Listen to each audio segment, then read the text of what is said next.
Isang mapayapang araw sa iyo. Welcome sa Newness of Life, isang pag-aaral mula sa Biblia. 2. Kayo'y bagong nilikha. Pag-unawa sa kapangyarihang nagbabago sa pagiging kay Kristo. Mga Sagradong Kasulatan, KJV.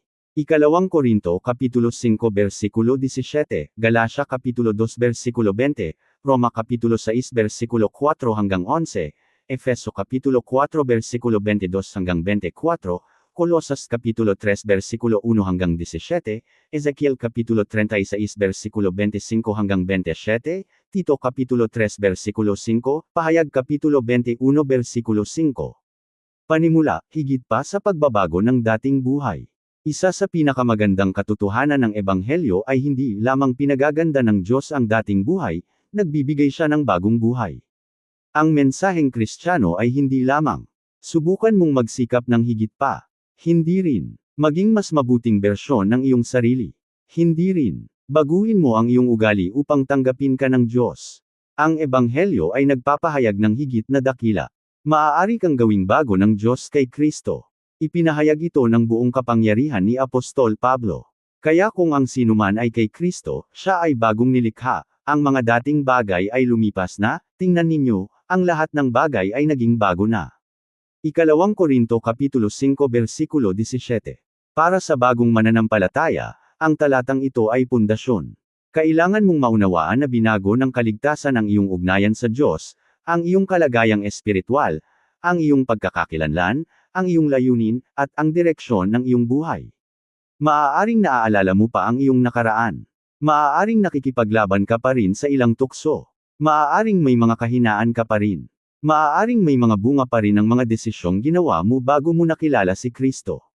Ngunit ang patuloy na pakikipaglaban ay hindi nangangahulugang hindi ka binago ng Diyos. Ang pagiging bagong nilikha ay nagsisimula sa bagong pagkakakilanlang espiritual kay Kristo, na siyang nagbubunga ng unti-unting pagbabago ng buhay. 1. Kung ang sinuman ay kay Kristo. Nagsimula si Pablo sa pinakamahalagang parirala. Kung ang sinuman ay kay Kristo. Ang lahat ng sumusunod ay nakadepende sa tatlong salitang ito, kay Kristo. Ang pundasyon ng Kristyanismo ay hindi pangunahin ang iyong ginagawa para kay Kristo, kundi ang ginawa ng Diyos kay Kristo at ang ginawa niya sa iyo sa pamamagitan niya. Ang pagiging kay Kristo ay nangangahulugang ang mananampalataya ay pumasok sa bagong ugnayan kay Jesus sa pamamagitan ng pananampalataya. Kabilang ka kay Kristo at nakikibahagi sa lahat ng biyaya ng kanyang gawaing nagililigtas. Ito ang nagbabago sa lahat. Bago kay Kristo, hiwalay sa Diyos dahil sa kasalanan. Kay Kristo, nakipagkasundo ka na sa Diyos. Bago kay Kristo, patay sa espiritu. Kay Kristo, binigyan ka ng buhay na espiritual. Bago kay Kristo, nasa ilalim ng kapangyarihan ng kasalanan. Kay Kristo, tinawag kang lumakad sa katwiran. Bago kay Kristo, dayuhan sa mga pangako ng Diyos.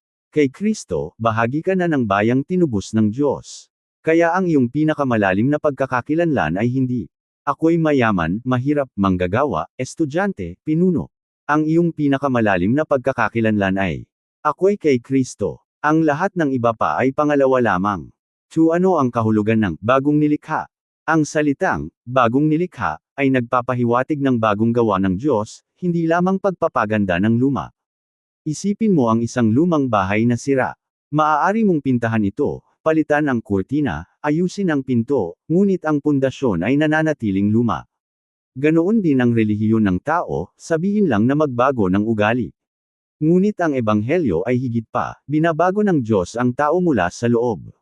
Nagbibigay siya ng buhay na espiritual. Binabago niya ang direksyon ng puso. Nagbibigay siya ng bagong pagnanasa. Lumilikha siya ng bagong ugnayan sa kanyang sarili. Sinisimulan niya ang pagbabago sa iyo upang maging katulad ni Kristo. 3. Ang bagong nilikha ay gawa ng Diyos. Hindi ito gawa ng ating sariling disiplina, ito ay gawa ng Diyos. Efeso Kapitulo 2 versikulo 10, sapagkat tayo ay kanyang gawang nilikha kay Kristo Jesus para sa mabubuting gawa. Pansinin ang pagkakasunod-sunod. 1. Tayo ay kanyang gawa, hindi tayo naging mabuti upang tanggapin, tinanggap muna tayo. 2. Nilikha kay Kristo Jesus, ang pagbabago ay mula sa Kanya. 3. Para sa mabubuting gawa, ang mabubuting gawa ay bunga, hindi sanhi.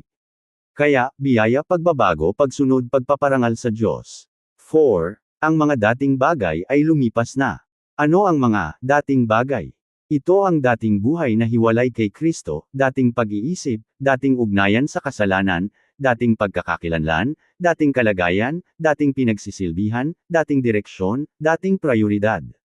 Hindi ito nangangahulugang agad na mawawala ang lahat ng masamang ugali o alaala, kundi hindi na ang dating buhay ang may kapangyarihan sa iyo.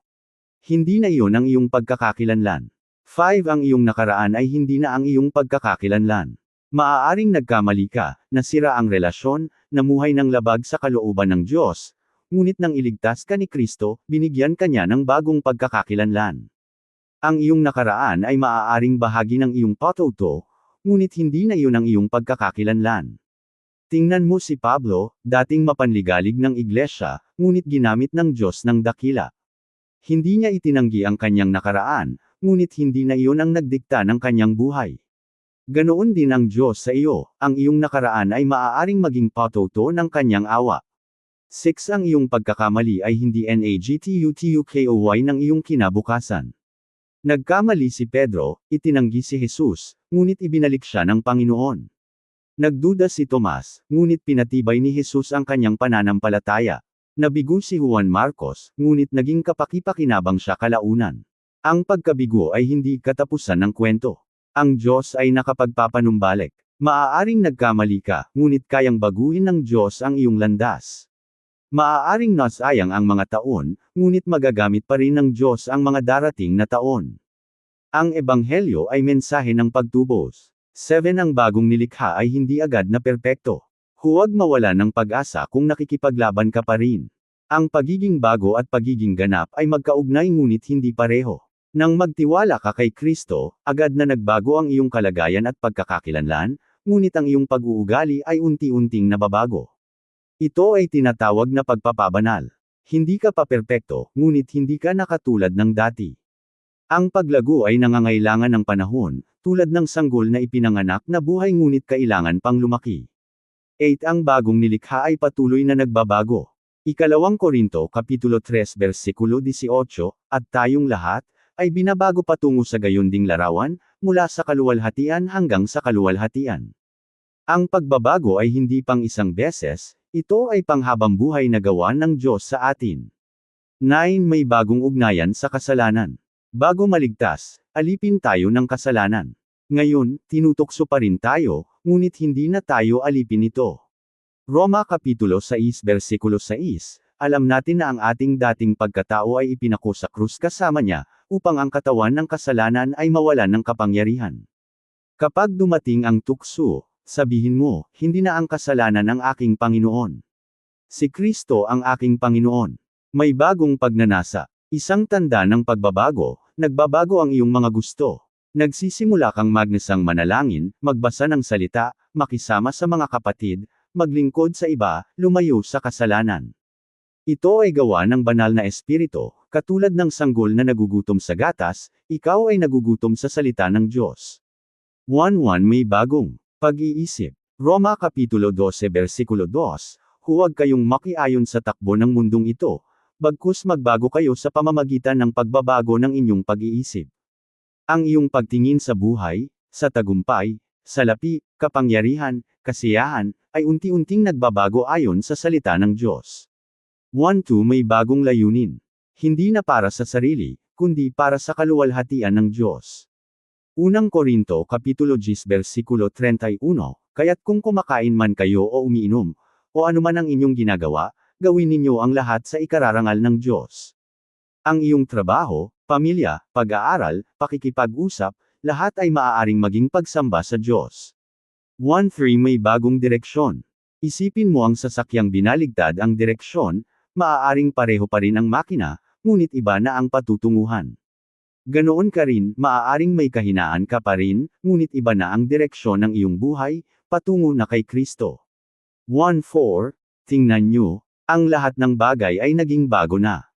Tingnan ninyo, tumigil ka at tingnan ang ginawa ng Diyos. Ang makasalanan ay naging anak ng Diyos. Ang hiwalay ay nakalapit. Ang patay ay binigyan ng buhay. Ang nagkasala ay pinatawad. Ang naliligaw ay natagpuan ng pastol. Ito ang himala ng kaligtasan. 1.5 Paano naman ang mga dating ugali? Agad na nagbago ang iyong pagkakakilanlan, ngunit ang pagbasag ng malalim na nakasanayan ay nangangailangan ng panahon, panalangin, salita, at pagtitiwala sa Espiritu Santo. Hindi ito nangangahulugang hindi ka niligtas, kundi patuloy kang hinuhubog ng Diyos. 1.6 Tanggalin ang lumang pagkatao, suotin ang bago. Efeso Kapitulo 4 versikulo 22 hanggang 24, Iwanan ninyo ang dating pamumuhay, magbago kayo sa espiritu ng inyong pag-iisip, at isuot ang bagong pagkatao. Itapon ang pagsisinungaling, isuot ang katotohanan. Itapon ang kapaitan, isuot ang pagpapatawad. Itapon ang pagnanakaw, isuot ang tapat na paggawa. Itapon ang masamang pananalita, isuot ang nakapagpapatibay na salita.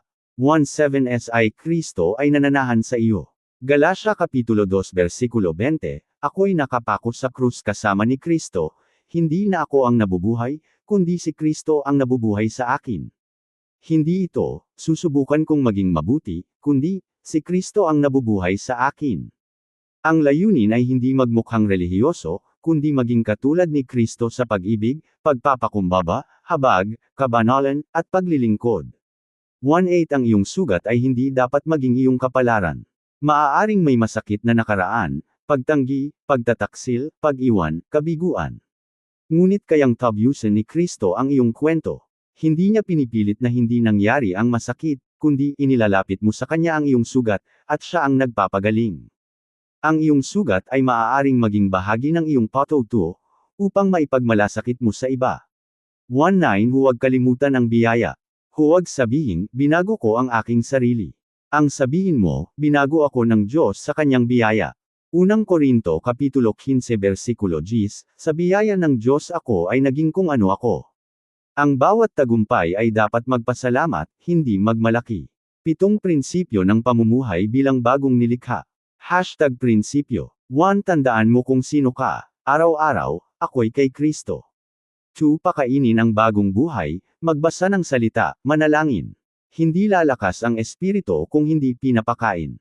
3 Tanggihan ang dating ugali, kapag bumalik ang dating ugali, hindi na ako ganyan.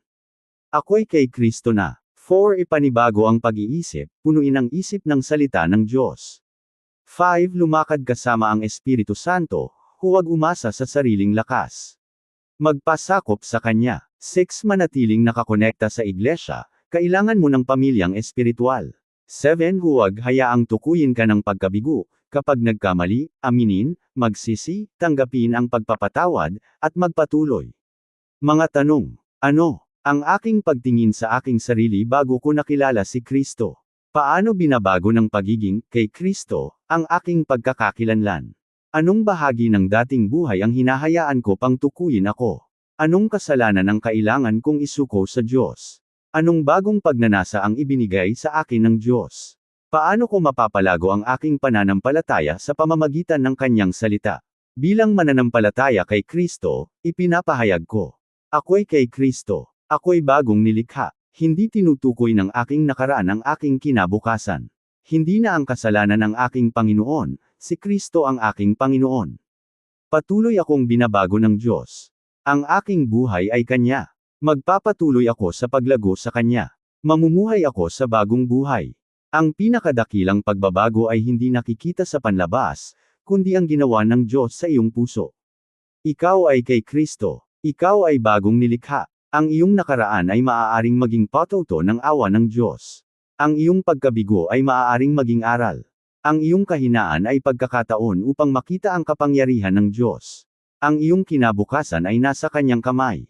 Huwag kang babalik sa dating pagkakakilanlan na tinawag ka ng iwan ni Kristo. Kabilang ka kay Jesus. Ginawa kang bago. Lumakad ka bilang bagong nilikha ng Diyos. Amen. Maraming salamat sa pakikinig. Ako si Pastor Jeff Flores, nagsasabing sa Diyos ang lahat ng papuri.